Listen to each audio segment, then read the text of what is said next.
দর্শক, খবরের কাগজে লাইভে আপনাদের স্বাগত জানাচ্ছি। আপনারা অবগত রয়েছেন যে গত আড়াই দিন ধরে টানা বর্ষণে জনজীবনে একটি স্থবিরতা বিরাজ করছে।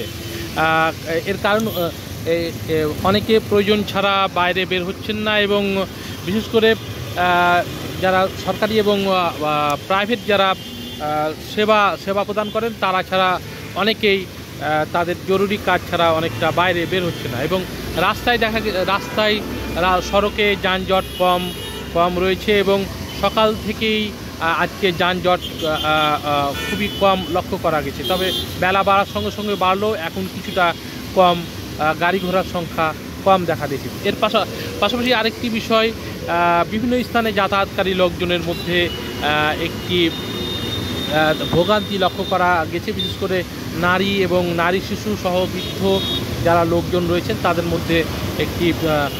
তাদের মধ্যে ভোগান্তি লক্ষ্য করা গেছে। পাশাপাশি আজকে যানবাহন অর্থাৎ প্রাইভেট যানবাহনের সংখ্যা অত্যন্ত কম লক্ষ্য করা গেছে। যেসব বাসগুলো যাতায়াত করছে সেখানে অতিরিক্ত যাত্রী নিয়ে তারা চলাচল করছে, আপনারা দেখতে পাচ্ছেন। পাশাপাশি আরেকটি বিষয়, যে ঢাকা মেডিকেল কলেজ সহ আশপাশে যেসব হাসপাতাল রয়েছে সেখানে রোগীদের ভিড়, ঠান্ডাজনিত কারণে রোগীদের ভিড় লক্ষ্য করা গেছে, এবং যারা শিশু রয়েছে শিশুরা মূলত ঠান্ডাজনিত রোগে আক্রান্ত হচ্ছে।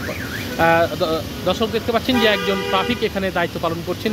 এই ট্রাফিক পুলিশ সদস্য জানিয়েছেন যে আজকে মূলত সড়কে যে সিগন্যাল থাকে সে সিগন্যালের সংখ্যা অত্যন্ত কম ছিল। এর কারণ হচ্ছে সড়কে গাড়ি ঘোড়া আজকে যানবাহন আজকে কম ছিল।